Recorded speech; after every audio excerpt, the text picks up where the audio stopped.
Hello everyone. आज हम एक बहुत ही अच्छा चैप्टर डिस्कस करने जा रहे हैं जिसे जान करके जिसके बारे में अगर आपको पता लग जाए तो आप वो चाहेंगे कि आप में भी ऐसा चेंज आ जाए। पर ये चेंज आने के लिए थोड़ी सी मेहनत करनी पड़ती है। पहले हमें उस चीज के बारे में जानना होगा और जानना होगा कि वो चीज हमारे लिए कितनी ज्यादा बेनिफिशियल है, तो हम उसको यूज में लाना स्टार्ट कर देंगे। तो हमारा जो आज का चैप्टर है वो है बायोटेक्नोलॉजी। ये जो बायोटेक्नोलॉजी है वो एक ऐसी टेक्नोलॉजी है जिसमें हम क्या चेंज कर रहे होंगे, किसी बायो चीज पे यानी किसी लिविंग चीज पर हम चेंज करने वाले हैं। तो उसे हम चेंज करके क्या करेंगे, अपने फायदे में इस्तेमाल करेंगे। तो बायोटेक्नोलॉजी एक ऐसी स्ट्रीम है जिसपे हम क्या करते हैं, किसी भी ऑर्गेनिज्म के डीएनए में के जीन को कट कर देते हैं, और वो भी वो वाला जीन जो कि जिसे हम जीन ऑफ इंटरेस्ट कहते हैं, और उसे हम दूसरे ऑर्गेनिज्म में डाल करके वो चेंज कर सकते हैं।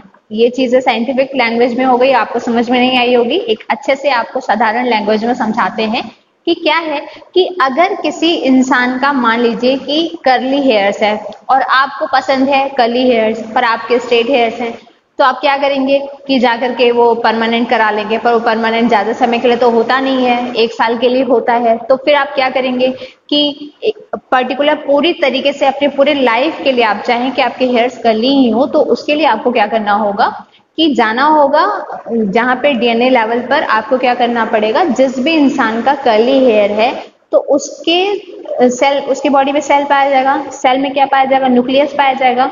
न्यूक्लियस में क्या पाया जाएगा, क्रोमोसोम।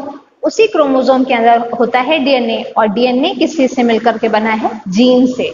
वो जीन जो कि क्या करता है, किसी भी पर्टिकुलर चीज की कोडिंग करता है। मतलब कोई भी इंफॉर्मेशन जो होती है, कोई भी चेंज जो होता है वो उसी जीन के वजह से होता है। तो अगर उसके कर्ली हेयर्स हैं तो किस वजह से हैं, उसी जीन्स के वजह से हैं। तो हम क्या करेंगे, उसको रिकॉम्बिनेंट टेक्नोलॉजी के थ्रू उसको कट करेंगे और अपने डीएनए में जाकर के इंसर्ट कर देंगे। तो उससे क्या होगा कि परमानेंटली यानी जब तक हम हैं तब तक हमारे जो हेयर्स होंगे वो कर्ली ही होंगे। तो इससे क्या बेनिफिट हो गया कि हमने क्या किया, किसी का नुकसान नहीं हुआ, उसका भी नुकसान नहीं हुआ, हमारा भी नुकसान नहीं हुआ। इस तरह से हमने क्या किया कि अपनी जो भी बेनिफिट्स थी वो हमने पा ली, और ये क्या किया, बायोटेक्नोलॉजी लेवल से ये चेंज करके पाया। तो इससे समझ में आता है कि कितना ज्यादा इम्पोर्टेंट होता है। अब जैसे कि क्या है कि जुगनू है, जुगनू क्या होता है, रात में चमकता है। तो अगर हमें कोई एक ऐसा प्लांट चाहिए कि क्या हो वो भी चमके, तो हम क्या करेंगे कि जुगनू से निकलने वाली जो जीन है, जो भी जीन है रिस्पॉन्सिबल होती है उसके चमकने के लिए, उसको हम क्या करते हैं, किसी प्लांट में इंसर्ट कर देते हैं। तो हमारा जो बायोल्यूमिनेशन प्लांट बन जाता है, वो प्लांट भी चमकना शुरू कर देता है। तो समझ में आ गया कि जो भी चीज हम चाहते हैं वो सब कुछ बायोटेक्नोलॉजी से पॉसिबल होती है। अब हम समझते हैं कि ये जो बायोटेक्नोलॉजी है उसकी ब्रांचेस कौन कौन सी हैं। तो जो इसकी पहली ब्रांच है वो है रेड टेक्नोलॉजी। ये सारे आपको कलर्स लग रहे होंगे पर ये सारी उसकी ब्रांचेस हैं। तो ये जो हमारी रेड बायोटेक्नोलॉजी है वो किस चीज में काम आती है, ह्यूमन के हेल्थ के लिए। यानी कि अगर हमने बायोटेक्नोलॉजी का इस्तेमाल किया है ह्यूमन की हेल्थ के लिए तो वो होती है हमारी रेड बायोटेक्नोलॉजी। ग्रीन हमें पता है कि क्या होता है, हमारा एग्रीकल्चर होता है, और अगर हम एग्रीकल्चर के बेनिफिट के लिए कोई चीज इस्तेमाल कर रहे हैं तो हमारी ग्रीन बायोटेक्नोलॉजी होती है। नेक्स्ट आता है हमारा ब्लू वाटर। फिर वाइट बायोटेक्नोलॉजी में हम क्या करते हैं कि एंजाइम्स का यूज करते हैं। जब हम एंजाइम्स का यूज कर रहे हैं कहाँ पर, इंडस्ट्रीज में। इंडस्ट्री में ही होता है ना, फर्मेंटेशन वगैरह कराते हैं तो उसके लिए हमें एंजाइम्स रिक्वायर्ड होता है। तो जब हम फर्मेंटेशन करा रहे हैं और एंजाइम्स का यूज कर रहे हैं तो उसे बोलते हैं वाइट बायोटेक्नोलॉजी।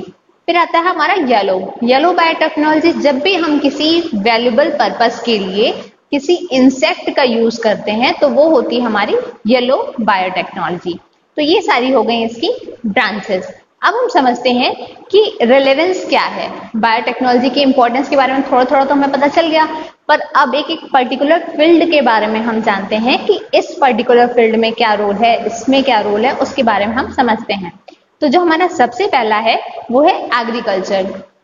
एग्रीकल्चर में जब हम बायोटेक्नोलॉजी का यूज करते हैं तो ये केवल और केवल उसका यील्ड ही नहीं बढ़ाती है, मतलब कि उसकी केवल क्वांटिटी ही नहीं बढ़ाती है, वो उस प्रोडक्ट की, उस क्रॉप की क्या करती है, क्वालिटी भी इंक्रीज कर देती है।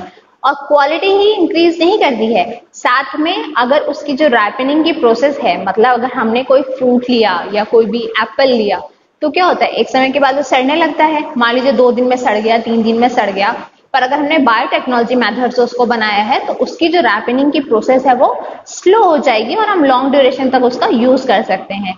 तो ये होता है हमारा एग्रीकल्चर में। एक एग्जांपल मैं आपको देती हूँ। क्या होता है कि जो कॉटन होता है ना, कॉटन लोग उगाते हैं तो बहुत जल्दी वो कीड़े लग जाते हैं, खराब हो जाते हैं, तो वो खराब हो जाते हैं। तो इसे भी हम बायोटेक्नोलॉजी से बचा सकते हैं। कैसे? एक बैक्टीरिया होता है बीटी नाम का, उसमें पाया जाता है एक जीन जिसका नाम है क्रायोफर्स्ट ए। अब हमें क्या करना है कि जो हमारी कॉटन की सीड है, उसी टाइम जब हमने सीड को क्या किया, हार्वेस्ट किया, तो उसी टाइम हम क्या करेंगे कि उसके जो क्रायोफर्स्ट ए है उसे उसमें इंसर्ट कर देंगे। अब ये सीड ग्रो करता चला जाएगा और हमारा क्या होगा, प्लांट बड़ा हो जाएगा। तो अब क्या है, अब अगर इंसेक्ट आएगा तो ये जो बैक्टीरिया का हमने डाला था जीन क्रायोफर्स्ट ए, इसकी क्या खासियत होती है कि ये क्या करता है, किसी दूसरे बैक्टीरिया का इंटेस्टाइन को खाने का शौक रखती है। तो अब अगर कोई इंसेक्ट आता है तो ये क्या करेगा, उसके क्रायोफर्स्ट एसी एक्टिव हो जाएगा और जाकर के उसके जो भी इंटेस्टाइन है उसे खा जाएगा और इंसेक्ट किल हो जाएगा। अब हमारा जो था बीटी कॉटन वो बहुत ही अच्छे से ग्रो कर जाएगा। तो मतलब नॉर्मल कॉटन जो है खराब हो सकता है, पर जो बीटी कॉटन है यानी बायोटेक्नोलॉजी से बनाया हुआ कॉटन है उसका ड्यूरेशन भी बढ़ जाएगा और उसकी यील्ड भी बढ़ जाएगी। इसी तरह से गोल्डन राइस भी होता है। गोल्डन राइस क्या होती है, अगर जो नॉर्मल राइस होती है उससे भी कई गुना ज्यादा विटामिन ए पाया जाता है गोल्डन राइस में। तो हमने क्या किया, उसकी क्वांटिटी तो इंक्रीज की, साथ में उसकी क्वालिटी इंक्रीज की और साथ में उसकी रैपनिंग प्रोसेस को भी स्लो कर दिया। तो ये सारे एडवांटेजेस होते हैं हमारे एग्रीकल्चर में, किसके, बायोटेक्नोलॉजी के। नेक्स्ट आता है हमारा एनवायरमेंटल पॉल्यूशन। बहुत सारी ऐसी बैक्टीरिया होती हैं जिनके जीन्स का इस्तेमाल करके हम एनवायरमेंटल पॉल्यूशन को भी कम कर सकते हैं, चाहे वो वाटर पॉल्यूशन हो, चाहे एयर पॉल्यूशन हो, कैसा भी हो, लेकिन उसे हम कैसे कम कर सकते हैं, इन्हीं सब का जीन्स का यूज करके। नेक्स्ट आता है एनर्जी। एनर्जी में आजकल हम क्या यूज कर रहे हैं, बायोडीजल यूज कर रहे हैं, बायोगैस यूज कर रहे हैं। तो ये सारी चीजें यूज कर रहे हैं, सबके साथ साथ क्या लगा हुआ है, बायोडीजल, बायोगैस। तो ये सब बायो बायो क्यों लगा है, क्योंकि इस पे हमने क्या यूज किया है, बायोटेक्नोलॉजी मेथड यूज करके इसे यूज कर रहे हैं। तो इससे क्या होगा, पॉल्यूशन भी नहीं होगा और जो चीजें खपत ज्यादा होती थी वो अब खपत भी नहीं होगी। तो ये रहा एडवांटेज किसके लिए, एनवायरमेंटल पॉल्यूशन के लिए। नेक्स्ट आता है हमारा हेल्थ। एनर्जी लेवल हो गया, एनवायरमेंटल पॉल्यूशन समझ में आ गया। हेल्थ में क्या, मेडिसिन हम बना रहे हैं, तो बहुत सारी मेडिसिन यूज कर रहे हैं। इवन जो हम लोग वो यूज करते हैं, क्या कहते हैं, किसी का बीमारी पता करने के लिए जो भी मशीन का इस्तेमाल करते हैं, तो हर चीज में जो टेक्नोलॉजी यूज हो रही है, चाहे मेडिसिन बनाना हो, चाहे बीमारी का पता लगाना हो, उन सब में ये जो है बायोटेक्नोलॉजी अब यूज की जाती है। नेक्स्ट है नेशनल प्रॉस्पेरिटी एंड इनकम। जाहिर सी बात है, अगर हम क्या कर रहे हैं, किसी के हेल्थ को अच्छा कर दिए, ठीक है, तो कोई ऐसी चीज है जो बहुत जल्दी खराब हो सकती थी, उसको हम क्या कर रहे हैं, बचा ले रहे हैं, जल्दी खराब नहीं हो रही है, उसके यील्ड को बढ़ा दे रहे हैं। तो मतलब समझ लीजिए कि जो चीज थोड़ी सी हमको मिलती थी तो थोड़ा सा पैसा मिलता था, अब क्या है, वो चीज हमको ज्यादा क्वांटिटी में मिल रही है, तो इस बार हमें क्या है, ज्यादा पैसे मिलेंगे। तो क्या हुआ, हमारी प्रॉस्पेरिटी भी बढ़ गई और हमारी इनकम भी बढ़ गई। तो ये इंपॉर्टेंस होता है हमारे बायोटेक्नोलॉजी का। अब हम आते हैं कि ये जो पूरी बायोटेक्नोलॉजी चल तो रही है, पर अगर किसी ह्यूमन के अंदर हमें ये करना है या किसी भी लिविंग के साथ ऐसा कुछ करना है, टेक्नोलॉजी का इस्तेमाल करना है, तो हमें समझना होगा कि हमने क्या किया, जीन को ही कट कर रहे थे। हमने बताया था ना, हमारा जो सेल होता है, सेल में क्या होता है, न्यूक्लियस होता है, न्यूक्लियस में क्रोमोजोम होता है, क्रोमोजोम में डीएनए होता है, डीएनए में क्या होता है, जीन होती है। तो हमें जीन को समझना होगा कि जीन क्या होती है। जीन को समझने से पहले हम ये समझते हैं कि डीएनए क्या होता है। डीएनए क्या चीज होती है कि अगर आपकी कोई इंफॉर्मेशन है, जैसे कि 2 पेरेंट्स हैं, मतलब एक पेरेंट है और क्या है, उसका एक बेबी है, तो हम बोलते हैं ना, इसकी आंख इस पे गई है, इसका मुंह इस पे गया है। वो किस बेसिस पे कह पा रहे हैं, किस बेसिस पे गया है, वो डीएनए के बेसिस पे गया है। यानी एक जनरेशन से दूसरे जनरेशन में जो हम इंफॉर्मेशन पहुंचाते हैं उसको बोलते हैं, मतलब उस किसके थ्रू होता है, उसे बोलते हैं डीएनए। अब डीएनए की जो सबसे स्मॉलेस्ट यूनिट होती है, जिसको कि हम हेरिडिटरी यूनिट भी बोल सकते हैं, वो होता है हमारा जीन। ये जीन कहाँ पे सीक्वेंस है, ये तो हमने बता दिया कि डीएनए है, डीएनए में ही जीन होता है। और डीएनए कहाँ पर प्रेजेंट है, क्रोमोसोम में प्रेजेंट है। अगर हम डीएनए को ऐसे ओपन कर दें, वैसे तो डबल हेलिकल स्ट्रक्चर होता है, लेकिन अगर उसके एक एक थ्रेड को ऐसे ऐसे ओपन करें तो हम पाएंगे कि जीन्स ऐसे ऐसे इसमें अटैच होते हैं, एक एक पॉइंट पर अटैच होते हैं। तो जहां जहां ये अटैच्ड है वहां वहां ये कोडिंग करेंगे, क्योंकि हमने बताया था कि जो जीन होते हैं वो प्रोटीन की कोडिंग करते हैं। कोई भी इंफॉर्मेशन कहीं पहुंचाना होता है, कैसा किसी का स्ट्रक्चर होगा, कैसे किसी के हेयर्स होंगे, कैसा किसी का फेस होगा, पूरा जो नॉलेज है वो कैसे पहुंचता है, इसी जीन के थ्रू पहुंचता है। तो जहां जहां जीन प्रेजेंट होंगे वहीं वहीं कोडिंग होगी। अब यहाँ पे जीन नहीं प्रेजेंट है तो ये नॉन कोडिंग सीक्वेंस के लिए रिस्पॉन्सिबल हो गया, तो हम जीन समझ गए। अब हम जीन के अलावा क्या समझते हैं कि अब अगर हमें क्या करना है कि कोई चीज चाहिए तो हम क्या करेंगे, उसी जीन को कट करके अपने जीन में इंसर्ट कर देंगे और हम उसके जैसे कैरेक्टर पालेंगे। तो ये सारी चीजें हो गई हमारी जीन के बारे में। अब समझते हैं कि जो हमारा डीएनए है उसमें क्या चीजें होती हैं। तो डीएनए समझने से पहले हम ये समझते हैं कि डीएनए का स्ट्रक्चर कैसा होता है। डीएनए एक डबल हेलिकल स्ट्रक्चर होता है, मतलब ये जो एक स्ट्रैंड देख रहे हैं उसको बोलते हैं हेलिक्स। जब ये दो है तो उसको बोलेंगे double helical. Double helical structure होता है और इसमें जो आप देख सकते हैं कि ए टी टी ए ये सब जो लगा हुआ है ना, ये सब में अलग अलग होता है। देखिए जैसे डीएनए हमें भी पाया जाता है, डीएनए आप में भी पाया जाता है, पर क्यों होता है कि जब हमें किसी पेरेंट्स को कंफर्म करना रहता है कि ये इसी का ही बेबी है या इसी का ही पेरेंट है, तो कैसे करते हैं, अलग अलग डीएनए होने के वजह से ही होता है। डीएनए तो सब में है पर ये जो सीक्वेंस है ये सब में अलग अलग होता है। जैसे ए टी है हमारे में, तो हो सकता है आपका जो पहला वाला हो वो टी ए हो। तो इस तरह के चेंजेस सब में अलग अलग होते हैं। तो ये होता है डीएनए। अब डीएनए में क्या चीज होती है, कैसे प्रोटीन बनता है, क्योंकि हम बार बार आपसे कह रहे हैं ना कि जीन से क्या बन रहा है, प्रोटीन बन रही है। तो जीन से जब ये प्रोटीन बन रहा है तो कैसे बन रहा है वो अब हम समझते हैं। क्या होता है कि जो सबसे पहले हमारा डीएनए होता है वहां पे एक एंजाइम आती है जिसका नाम है डीएनए पॉलीमरेज। डीएनए पॉलीमरेज क्या करता है, ये मैंने पी लिख रखा है गलती से, इसको आप एम करना। डीएनए पॉलीमरेज होता है। डीएनए पॉलीमरेज आता है और क्या करता है, एक और डीएनए की कॉपी बना देता है। जब डीएनए की एक और कॉपी बनाएगा तो उसको बोलते हैं डीएनए रेप्लिकेशन। रेप्लिका मतलब कॉपी। अब ये क्या हुआ, डीएनए का रेप्लिकेशन हो गया, एक और डीएनए बन गया। अब इसमें होता है ट्रांसक्रिप्शन।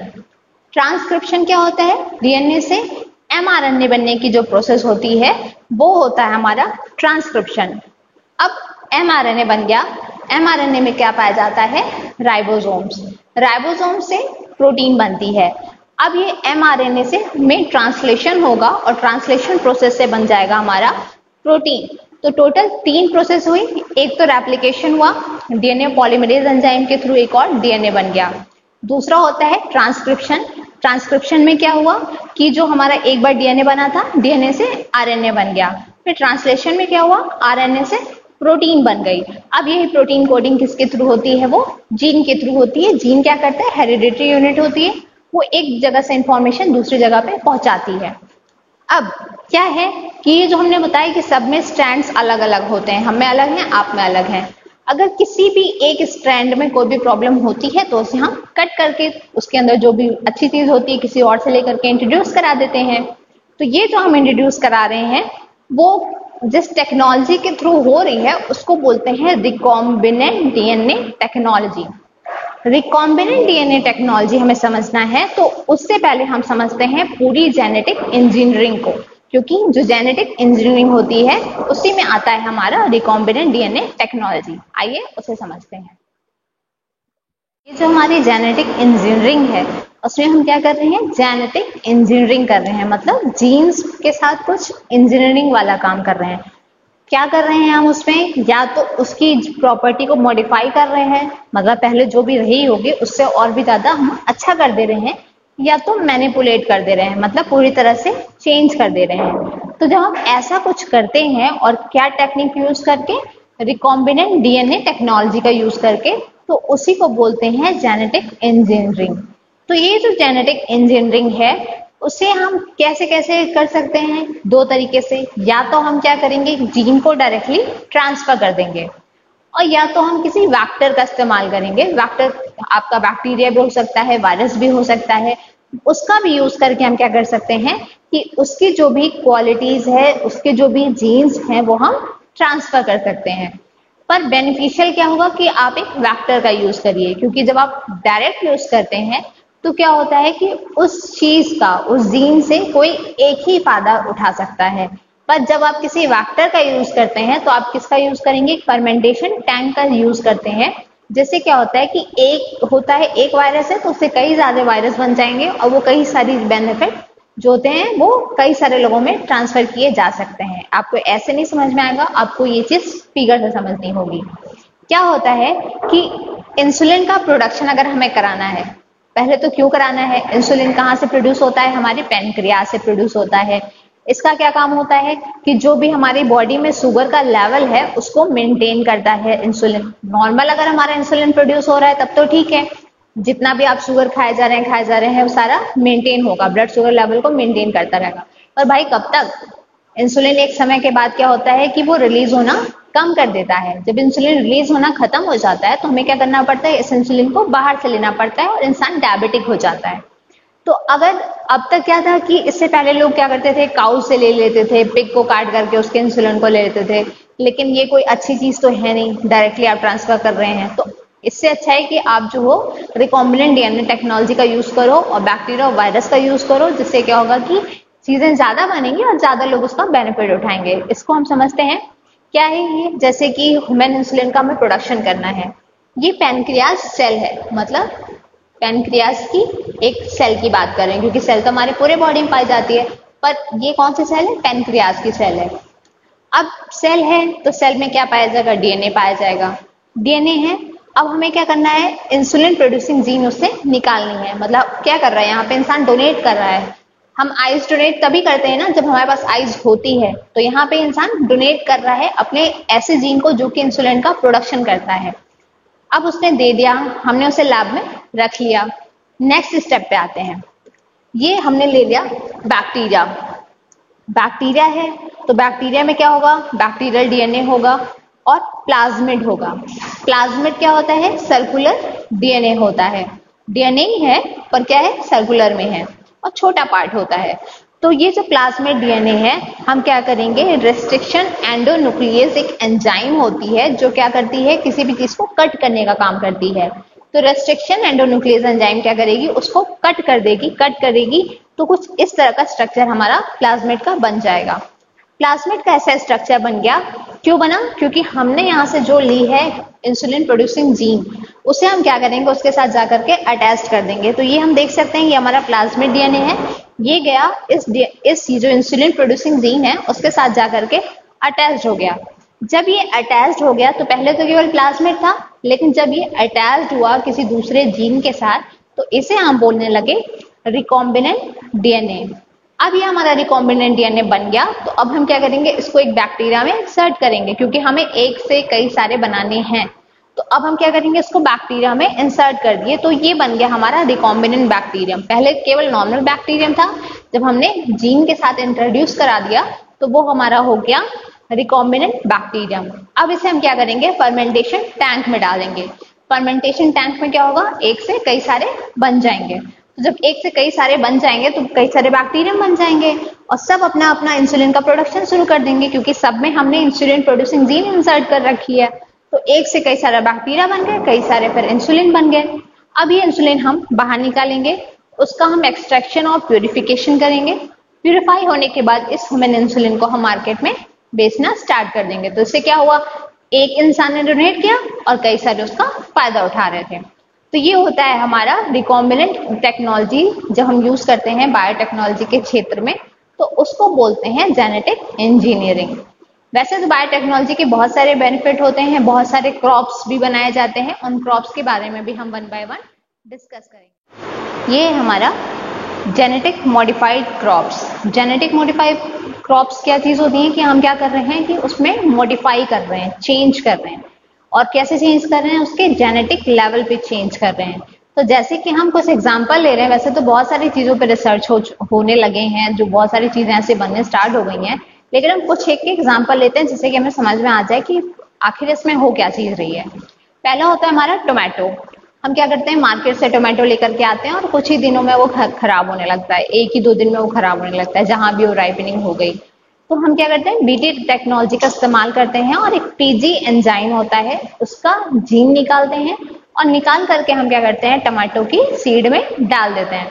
तो टोमेटो की सीड में हमने डाल दिया तो जब ये टोमेटो ग्रो होता है तो उसकी जो राइपनिंग प्रोसेस होती है वो 20 से 21 दिन तक इंक्रीज हो जाती है, क्योंकि हमने आपको बार बार ये ही बता रहे हैं कि इससे क्या होगा, यील्ड तो इंक्रीज हो ही रही है, क्वांटिटी तो इंक्रीज हो ही रही है, साथ में क्वालिटी भी इंक्रीज होती है और साथ में उसकी जो रैपनिंग प्रोसेस होती है वो भी डिक्रीज हो जाती है और वो लॉन्गर ड्यूरेशन तक वो चीज हम उसको संभाल के रख सकते हैं, जो कि हमारे लिए कॉमर्शियली बहुत ज्यादा बेनिफिशियल होता है।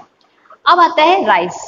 जो हम लोग नॉर्मल राइस लेते हैं उसमें भी क्या होता है, बीटा कैरोटीन होता है, और अगर हमने बायोटेक्नोलॉजी से बनाया तो उसमें भी बीटा कैरोटीन है।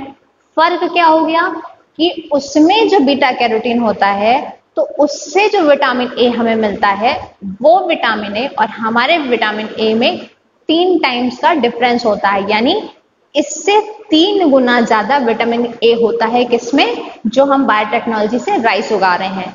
और जो उगा रहे हैं उसका नाम है गोल्डन राइस। वाकई में वो गोल्डन ही होता है, गोल्डन वैसा गोल्डन नहीं होता है, उसकी जो प्रॉपर्टी होती है वो गोल्डन होती है। नेक्स्ट है हमारा स्वीट कॉर्न। इस तरह से हम स्वीट कॉर्न को उगाते हैं। बीटी ब्रिंजल अक्सर ही न्यूज में होता है, लेकिन ये सब क्या चीजें हैं ना कि लोग वो जो है उगाते नहीं है, मतलब नॉलेज सबको है लेकिन ये बहुत ज्यादा कॉस्टली होता है और बहुत लोग अलाउ भी नहीं करते हैं। जैसे कि हमने रिसर्च किया बीटी ब्रिंजल पर, तो हम क्या करेंगे कि हम उसको बहुत ही महंगे दाम पर बेचना चाहेंगे कि उसकी सीड्स तुम मेरे पास से लेकर के जाओ, क्योंकि इसके साथ क्या होता है, टर्मिनेटर सीड करके एक चीज होती है, अभी हम आपको बताते हैं। बस एक प्रॉब्लम है टर्मिनेटर सीड की, जिस वजह से सारे लोग इसका यूज नहीं कर पाते हैं। अब आता है हमारा बीटी कॉटन। बीटी कॉटन के बारे में हम आपने बता ही रखा है कि बीटी कॉटन में क्या होता है, कॉटन होता है, उस पर क्या होता है, बैक्टीरिया आ जाती है, उसको खत्म करने लगती है। तो हम क्या करते हैं, एक ऐसा सीड इस्तेमाल करते हैं जिसमें क्या है, ट्राइफर्स्ट एसी का ए नाम का क्या होता है, एंजाइम होता है। हमने उसे लगा दिया, अब सीड के साथ वो ग्रो कर रहा है, अब इंसेक्ट आता है तो ये उसके इंटेस्टाइन को खा जाता है। तो ये चीज हमने समझ ली। अब हम जो बार बार कह रहे हैं कि ये यूटिलाइज ज्यादा नहीं हो रहा है, क्यों नहीं हो रहा है, क्योंकि टर्मिनेटर सीड नाम की एक प्रॉब्लम होती है। टर्मिनेटर सीड नाम की क्या प्रॉब्लम होती है कि क्या होता है कि कुछ लोग क्या करेंगे, जैसे कि हमारी क्या आदत होती है, हम गेहूं वगैरह उगा रहे हैं, हमने मान लीजिए समझ लीजिए कि एक आम का पेड़ लगा लिया। अब आम से जो भी हमको सीड मिलेगी हम क्या करेंगे, उसे रख लेंगे, उस सीड को रख लेंगे, फिर दोबारा से जब हमें आम उगाना होगा तो हम उस सीड को इंसर्ट कर देंगे सॉइल में, फिर वो ग्रो कर जाएगी हमारी। ये हम सोच के चलते हैं कि हमें सीड बचा करके रखनी है। लेकिन क्या होता है टर्मिनेटर सीड के साथ कि हमने बीटी टेक्नोलॉजी से कोई चीज बना रखी है, बीटी टेक्नोलॉजी से हमने वो चीज बनाई, तो अब क्या होगा कि वो सीड, ऐसी सीड उससे जनरेट होगी जो सीड से दोबारा आप कोई प्लांट नहीं उगा सकते हैं। हमने जो नॉर्मल सीड होते थी, नॉर्मल सीड यूज करते थे, उससे क्या था कि हम उगा लेते थे। पर बीटी ब्रिंजल की जो सीड है, एग्जांपल ले लेते हैं हमने बीटी ब्रिंजल, वैसे कोई भी बायोटेक्नोलॉजी वाला प्लांट है, उसकी जो सीड होती है उससे आप दोबारा कोई भी प्लांट नहीं ग्रो करा सकते हैं। तो ये प्रॉब्लम होती है टर्मिनेटर सीड की। तो अब क्या है, अगर किसी ने हमसे महंगे दाम पे लिया, यील्ड उसकी बहुत ज्यादा हो गई, पैसे वैसे उसने बहुत कमा लिए, अब अगर वही सोचता है कि दोबारा से उससे उतनी पैसे कमा सकता है, तो ऐसा नहीं होता है। हमें हर बार बहुत सारी कीमत दे करके उसकी सीड्स को लेना ही पड़ता है। तो ये प्रॉब्लम होती है टर्मिनेटर सीड की। बेनिफिट बहुत सारी चीजें होती हैं, लेकिन क्या होता है, थोड़ा सा पैसे देने पड़ते हैं। तो ये हो गई हमारी मॉडिफाइड क्रॉप्स के बारे में। अब हम बहुत ही इंटरेस्टिंग टॉपिक के बारे में जानते हैं, जो कि है जीन क्लोनिंग। उसके बारे में अब हम देखते हैं।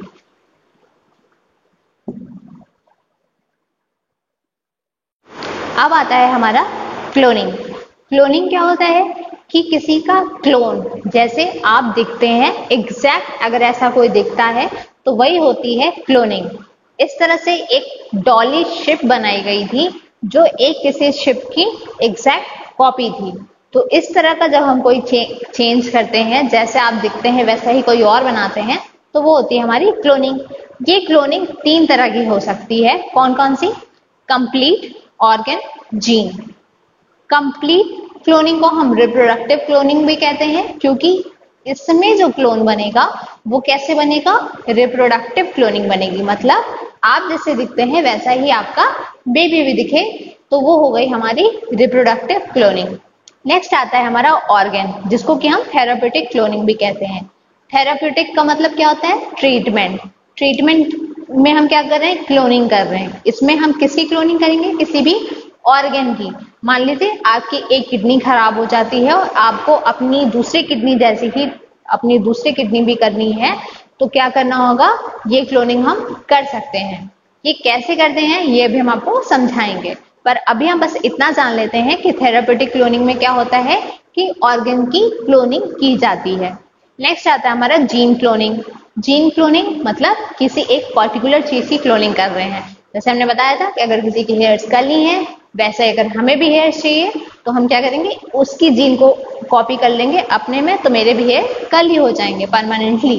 तो ये हो गया हमारा जीन क्लोनिंग। अब ये अगर हमें पूरी क्लोनिंग को समझना है, अगर हमें मेनली रिप्रोडक्टिव क्लोनिंग की अगर हम बात करें, तो हमें दो चीजों के बारे में पता होना चाहिए। वो दो चीजें कौन कौन सी हैं देखते हैं। पहला होता है स्पर्म और ये होता है ओवम। स्पर्म में भी क्या होता है, न्यूक्लियस होता है। ओवम में भी क्या होता है, न्यूक्लियस होता है। जब ये स्पर्म और ओवम मिलते हैं तो बनता है जाइगोट। जाइगोट मतलब बेबी। इमेच्योर एग बनता है, वो होता है हमारा जाइगोट। ये जाइगोट बन गया। पहली चीज हमें ये पता लग गई कि न्यूक्लियस दोनों में था, स्पर्म में भी था, ओवम में भी था, मिलकर के जाइगोट बना दिए। दूसरी चीज हमें समझनी है वो क्या है, सोमैटिक सेल्स। सोमैटिक सेल्स हमारे बॉडी में पाया जाता है। हमारी जितनी भी सेल्स हैं except reproductive cells. Reproductive cells कौन सी हैं, यही दोनों हैं, स्पर्म है, ओवम है। इन दोनों के अलावा हमारी बॉडी में जितनी भी सेल्स पाई जाती हैं वो सारी सेल्स होती हैं सोमैटिक सेल्स। इतनी चीज क्लियर हो गई, किसी को कोई डाउट नहीं है ना। तो ये जब दो चीज क्लियर हो गई तो हमें समझ में आ जाएगा कि रिप्रोडक्टिव क्लोनिंग का पूरा प्रोसीजर क्या है। आइए देखते हैं। वो तीनों चीजें जब हमें अच्छे से समझ में आ गई है तो हम अब इसे भी समझ लेंगे। देखते हैं हमारा रिप्रोडक्टिव क्लोनिंग हमें करानी है वो कैसे होगी। एक कोई पर्सन है जिसका ही हमें क्लोन बनाना है। वो पर्सन हम लेंगे और उससे हम कौन से सेल लेंगे, सोमैटिक सेल वाली सेल लेंगे। हमने आपको बताया था कि वो सारी सेल जो कि क्या है, रिप्रोडक्टिव नहीं है, वो सारी सेल को हम बोलते हैं सोमैटिक सेल्स। तो उससे हम क्या करेंगे, सोमैटिक सेल को आइसोलेट कर लिए। अब हमें पता है कि सेल में क्या पाया जाता है, न्यूक्लियस पाया जाता है। तो अब हम क्या करेंगे, उस सोमैटिक सेल से न्यूक्लियस को ही आइसोलेट कर लेंगे। उस न्यूक्लियस को जब हम आइसोलेट कर लेंगे तो अभी यहीं पे अभी हम रुकते हैं। ये पहला स्टेप हमें क्लियर हो गया। हमने क्या किया, सोमैटिक सेल को लिया, सेल में से न्यूक्लियस को आइसोलेट कर लिया, अब यहीं रुकना है। नेक्स्ट स्टेप है ओवम यानी फीमेल। ओवम का क्या करना है कि उसमें भी क्या पाया जा रहा था, न्यूक्लियस पाया जा रहा था। हमने बताया ना, दोनों में न्यूक्लियस पाया जाता है, तो ओवम के भी सेल में न्यूक्लियस पाया जाएगा। उसमें से भी अब हम क्या करेंगे, न्यूक्लियस को रिमूव कर लेंगे। जब हम उस न्यूक्लियस को रिमूव करेंगे तो हमारा जो ओवम बनेगा उसे हम एन न्यूक्लिएटेड ओवम कहेंगे। यानी अब इसमें ओवम में न्यूक्लियस नहीं है, तो इससे जो हमने न्यूक्लियाई निकाला था उस न्यूक्लियाई को हम इसमें इंसर्ट कर देंगे। अब ये जो ओवम बना उसको बोलेंगे ovum with somatic nuclei. Okay, अब इसमें हम क्या करेंगे, एक्टिवेशन करेंगे बाय शॉक। लैब में करा रहे हैं सारी चीजें, तो एक्टिवेशन भी करा लेंगे। एक्टिवेट किए, शॉक दिए, तो क्या होगा, एक सेल से कई सारी सेल्स बन जाएंगी। और जब कई सारी सेल्स बनती हैं तो उस स्टेप को बोलते हैं ब्लास्टोसिस्ट। ब्लास्टोसिस्ट में एक सेल थी, एक से 64 सेल बन गई, वो हो गई ब्लास्टोसिस्ट। अब ये एक तरीके से पूरा एक एग बन के तैयार है। एग से ही जाइगोट बनता है ना, स्पर्म ओवम के मिलने से एग बनता है, एग से क्या बनेगा, जाइगोट बनेगा। ये एग बन चुका है, कई सारी सेल मिलकर के एग बन गई हैं जो कि इमैच्योर है। अब इसे हम क्या करेंगे, होस्ट मॉम के अंदर इंसर्ट कर देंगे। जब इसे हम होस्ट मॉम के अंदर इंसर्ट कर देंगे तो आफ्टर 9 मंथ क्या होगा, हमारा क्लोन बेबी बनकर के तैयार हो जाएगा। तो ये जो क्लोन बेबी बना वो एग्जैक्ट किसकी तरह होगा, ये इस पर्सन के जैसा होगा। सारी चीजें क्लियर हो गई। क्या हुआ, हमने क्या किया कि सोमैटिक सेल निकाला एक इंसान का, फिर उसमें से क्या किया, न्यूक्लियस को हटा दिया। अब हमारे पास क्या बचा, केवल न्यूक्लियस ही, मतलब जो हमने सेल लिया उसमें से न्यूक्लियस को हटा लिया। ओवम में से भी न्यूक्लियस को हटा दिया, ओवम में जो जगह बच गई थी उसमें उसके न्यूक्लियस को ला करके डाल दिया। अब वो हमारा जो ओवम बना उसमें क्या किया, शॉक किया, एक्टिवेट किया, तो उससे क्या हुआ, एक से कई सारी सेल बन गई, एग बन गया। एग को क्या किया, होस्ट मॉम के अंदर इंसर्ट कर दिया और क्लोन बेबी बन के तैयार हो गया। ये तो हो गई हमारी रिप्रोडक्टिव क्लोनिंग। अब हम समझते हैं हमारी जो दूसरी क्लोनिंग है वो कौन सी थी, थेराप्यूटिक क्लोनिंग। थेराप्यूटिक क्लोनिंग कैसे होती है, स्टेम सेल्स की वजह से होती है। ये जो स्टेम सेल्स होती हैं वो हमारी बॉडी में ही पाई जाती हैं, पर उसकी ये प्रॉपर्टी होती है कि ये भी 1 से 2 बनते हैं, 2 से 3 बनते हैं। और हमें पता है कि जो सेल होती हैं वो कई सारे सेल मिलकर के टिश्यू बनाती हैं, कई सारे टिश्यू मिलकर के ऑर्गन बनाती हैं, और हमें थेराप्यूटिक क्लोनिंग में क्या करना था, ऑर्गन ही बनाना था। अब स्टेम सेल में हम जो सेल यूज कर रहे हैं वो कौन सी है, प्लूरीपोटेंट सेल। प्लूरीपोटेंट सेल कहाँ पाई जाती है, क्या होता है कि जो बेबी होता है उसमें क्या होता है, अम्बिलिकल कॉर्ड पाई जाती है, और ये जो अम्बिलिकल कॉर्ड पाया जाता है वो क्या करता है, मदर और बेबी से अटैच्ड होता है, और जो भी मदर खाती है वही न्यूट्रिशन बेबी में इसी अम्बिलिकल कॉर्ड के थ्रू जाता है। तो जब हम उसे बेबी को बाहर निकालते हैं तो क्या करते हैं, उस अम्बिलिकल कॉर्ड को कट कर देते हैं। तो जब हमने उस अम्बिलिकल कॉर्ड को कट किया तो उसी वक्त जो अम्बिलिकल कॉर्ड है उसको हम बोलते हैं प्लूरीपोटेंट सेल, उसी टाइम हम उसे डोनेट कर देते हैं। डोनेट क्या करते हैं, बैंक में रखवा देते हैं, जिसको बोलते हैं स्टेम सेल बैंक, उसमें हम रख देते हैं। आगे चल करके अगर वो मतलब हमने बैंक में दिया तो बैंक वाला क्या करेगा, एक रिसिप्ट दे देगा, आपके बच्चे का नाम लिख देगा और उसकी ये सेल है बता देगा।